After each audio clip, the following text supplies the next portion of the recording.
ଉଦ୍ଧବ ହେ ଶୁଣ ବିପରୀତ ବାଣୀ। ବୁଝିପାରୁଥିଲେ ନା?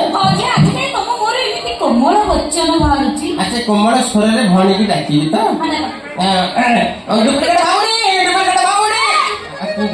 ମଦ ଖାଇଲା ଡାକୁଛ ଆଉ ଟିକେ ମିଠା ସ୍ୱର କରିକି କୋମଳ ସ୍ୱରରେ ଲମ୍ବା କରିକି ଡାକ। ମଦ ଛାଡ଼ିଦେଲି ଗଞ୍ଜେଇ ଧରି ପୁଣି କହିଲି ମୁଁ ମଦ ପିଉଛି।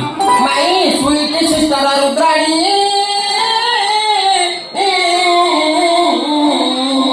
କାଇଁ ଶୁଣୁନି? ଏଇ ରୁଦ୍ରାଣୀ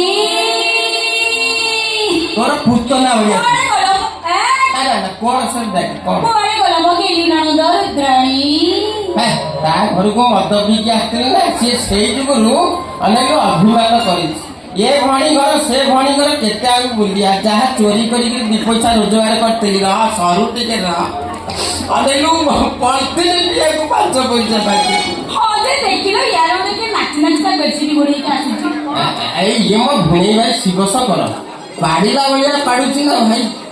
ଜଙ୍ଗଲୀ ମାଉଁସ ଗୁଡା ଖାଉଛି ଆଉ ଭାଇ ଜୁହାର ଜୁହାର।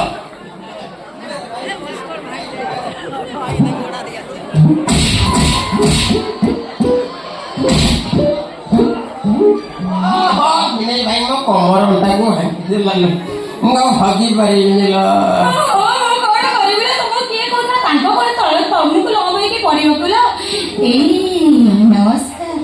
ଜୟବାବୁ ମୁଁ ହଉଛି ତମ ଶଳା ଭାଉଜ ତମ ବଡ ଶଳାଙ୍କ ସ୍ତ୍ରୀ ମୁଁ। ମତେ ଟିକେ ଆଗକୁ ଜଷ୍ଟ ଆସିକି ଟେକିକି ଭଲ ଟିକେ ଦେଖିଲ ମତେ। କାଇଁ ଟେକୁନାହାନ୍ତି ଦଣ୍ଡିସ ହେଇଛି ନା କଣ ଗୋଟେ ହେଇଛି ବେମାରୀ ବୁଝୁନି ନା 36 ପୂଜା ଏ 42 10 ପୂଜା। ମତେ ଯାହା ଲାଗୁଛି ଆମ ଭିଣେଇ ଭାଇ ଶିବ ଶଙ୍କର ଇଏ ବୋଧେ ତାଙ୍କ ବାପା। ନାଇଁ ତାଙ୍କ ବାପା ମାନେ କେବେଠାରୁ ତାଙ୍କ ବୁଢୀକି ସାଙ୍ଗରେ ଧରିକି କୁଆଡେ ପଳେଇ ଯାଇଛନ୍ତି। ନାଇଁ ବୁଢୀକି ଧରି ପଳେଇ ଯାଇଥିଲା ବୁଢା 2 ଦିନ ଭିତରେ ଫେରିଛି ଆଉ। ଭଣୀ ଶ୍ୱଶୁର ଭଣୀ ଶ୍ୱଶୁର ବାପା ବୋଲି ଡାକ। ବାପା ଆପଣ ମୋ ନିଜ ବାପା କାହିଁକି ନା ମୋ ନିଜ ବାପା ପୁଡୁପୁଡୁ ଝାଡାରେ ପଡି ଯାଇଛନ୍ତି। ବାପାଙ୍କୁ ଝାଡା ହଉଥିଲା ସତ ହେଲେ ସେ ମରିନାହାନ୍ତି। ସମୁଦ୍ର କରିଗଲା ପୁଣି ସମୁଦ୍ର ଜାଣିପାରିବେନି ନା ସେ ରାଣ୍ଡି ପୁଅ ମରିନି ବାପା ବଞ୍ଚିଛି। ସାଲାଇନ୍ ଲାଗିଲା ଆଉ ସାଲାଇନ୍ ବନ୍ଦ ଛକରେ କଣ ଲାଗିଛି। ହେଲେ ବାପା ମୁଁ ଆପଣଙ୍କ ଘରେ ଆପଣଙ୍କ ପୁଅ ହେଇକି ରହିବି।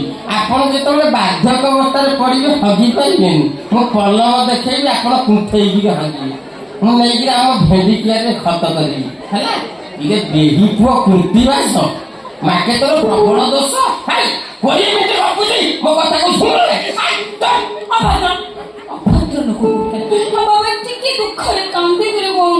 କଣ କହିବି ସେ ଦୁଃଖ କାହାଣୀ। ମୋ ବାପାଟା ଏତେ ଚରିତ୍ରହୀନ ଲମ୍ପଟ ଯେ ମୋ ବୋଉ ମରିଗଲା ପରେ ଆମ ଗାଁରେ ସବୁ ଲେଡିସିକି ମୋ ବୋଉ ବୋଲି ଭାବୁଛି ବାପା। ବିଧବାଙ୍କୁ ବାଦ ଦଉନି ଶଙ୍କା ସିନ୍ଦୁର ପିନ୍ଧଉଛି। ଏଇ 8 ଦିନ ତଳେ ଗୋଟେ ଘୁଷୁରୀକୁ ରେପ୍ କରିଥିଲା ପୁଲିସ ସାରେ ଆପଣ ବିଶ୍ୱାସ କରିବେନି ମାନେ ଇଏକୁ ପିଟି ନେଇକିରି ମାନେ କୁଆଡେ ତାକୁ ପିଟି ମାନେ ମୁଣ୍ଡ ଖରାପ ହେଇଗଲା। ମାନେ ଲାଜରେ ମୋ ଶ୍ୱଶୁର ଖାଲି ରାଣ୍ଡୁଆ ନୁହନ୍ତି କଣ ଭଲ ଆଉ ଭଦ୍ର ଚୋର। ସେ ଗାଁ ଗୋଟା ସାହି ପଡ଼ିଶାରୁ ଏମିତି ଚୋରି କରିକି ଧରା ପଡ଼ିଲେ ଯେ ଗାଁଟା ଯାକ ଲୋକ ବେକରେ ଜୋତା ବଳ ପକେଇକି ପଞ୍ଚାୟତ ଯାକ ବୁଲେଇଲେ। ଖାଲି କଣ ସେତିକି ମଉସା ସେ ଗାଁ ଗଣ୍ଡା ସାହି ପଡ଼ିଶାରୁ ଏମିତି ବାକି ଧାର କରଦ କରିକି ବୁଝିଛନ୍ତି ଯେ ଜାଣିଲେ ସେ କେବେ ବି ଶୋଧି ପାରିବେନି। ସେଇଥିପାଇଁ ଆମେ ଲୋକ ଲଜ୍ଜା ସହି ନ ପାରି ଭୁବନେଶ୍ୱର ଛାଡି ଗାଁ ଦାଣ୍ଡରେ ବୁଲୁଛୁ। ମଉସା ଆପଣ ଆମକୁ ଟିକେ ଦୟା କରନ୍ତୁ। ଏଇ ଘରେ ମାସେ କି 2 ମାସ ରହିବାକୁ ଆପଣଙ୍କୁ ଟିକେ ସୁଯୋଗ ଦିଅନ୍ତୁ ମଉସା। ମୁଁ ଆପଣଙ୍କୁ ବର୍ତ୍ତମାନ ମୋ ବାପା ମଲା ପରେ ମୋ ଗାଁକୁ ଫେରିବି ବାପା। ଆପଣଙ୍କ ସେ ଚରଣାର ବିନ୍ଦୁରେ ମୁଁ ପ୍ରଣାମ କରୁଛି ବାପା। ଆପଣ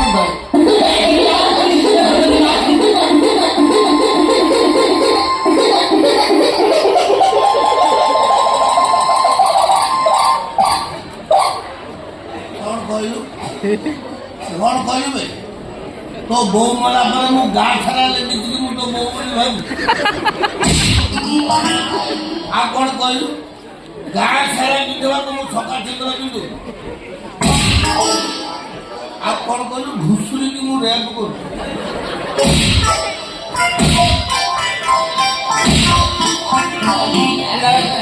ଆଉ ତୁ କଣ କହୁଥିଲୁ? ବାବା ବାବା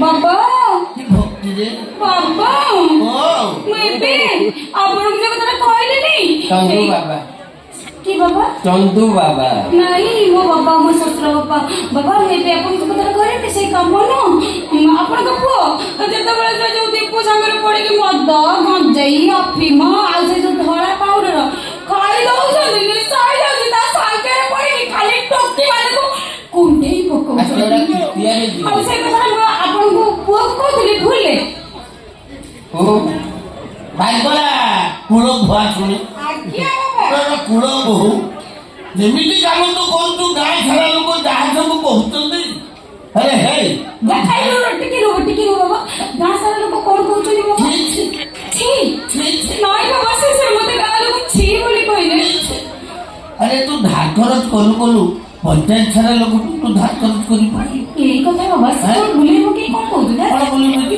ଏସଏଚଜି ଗ୍ରୁପରୁ କେତେ ଟଙ୍କା ଲୁଟ୍ କରୁଛୁ ଏସଏଚ ଏଇ ବୋଧେ ବାବା 1.5 ଲକ୍ଷ 1.5 ଲକ୍ଷରୁ ଲକ୍ଷେ ଟଙ୍କା ମଦ ପିଆ ହେଇଛି ହଁ 50,000 କିଣାକିଣି କରିଥିଲି ଆଚ୍ଛା ତମେ ଭାବୁଛ ଏ ଭଣୀଘର ସେ ଭଣୀଘର ଲୁଚିଗଲେ ବଞ୍ଚିଯିବ ନିହାତି ତମର ଆଉ ବଞ୍ଚିବାର ଚାନ୍ସ ନାହିଁ ମାନେ ମୁଁ ସମସ୍ତଙ୍କୁ କହିଦେବି ତମେ ଦିଟା ଏଇଠି ଅଛ ବାପା ଗାଁ ଲୋକ ଜାଣିଲେ ଆମକୁ ପିଟି ପିଟି ବିଦା କରିଦେବେ ତମ ଦିଟାକୁ ମୁଁ ପୋଲିସରେ ଦେବି ନାଇଁ ବାବା ପୋଲିସ ତ ଯାହା ପିଠି ଉଡେ ସେଟା ମତେ ନେଇକି ଭିତରେ ପୁରେଇ ଦବ ଆମେ କେମିତି ସମସ୍ତଙ୍କୁ ସବୁ ଟାଇମ୍ ପାସ୍ ଦେବୁ ସେଇ ବ୍ୟବସ୍ଥାଟା କରୁଛୁ ହଉ টাকা ହଁ টাকা টাকা ଏମିତି ସୁଝିବୁ ତୋ ସ୍ତ୍ରୀ କହିଲା ତୁ କହୁନୁ টাকাটা ମୁଁ সিক্রেট রাখছি ହଁ ହଁ କମ ଚାଲାକିଆ କିନ୍ତୁ କମ୍ପ୍ୟୁଟର ବ୍ରେନ୍ ମାନିବାକୁ ପଡିବ ତୋତେ ହଁ ବା ବା ବା ଆରେ ହେ ଏ ଭଉଣୀଘର ସେ ଭଉଣୀଘର ହବ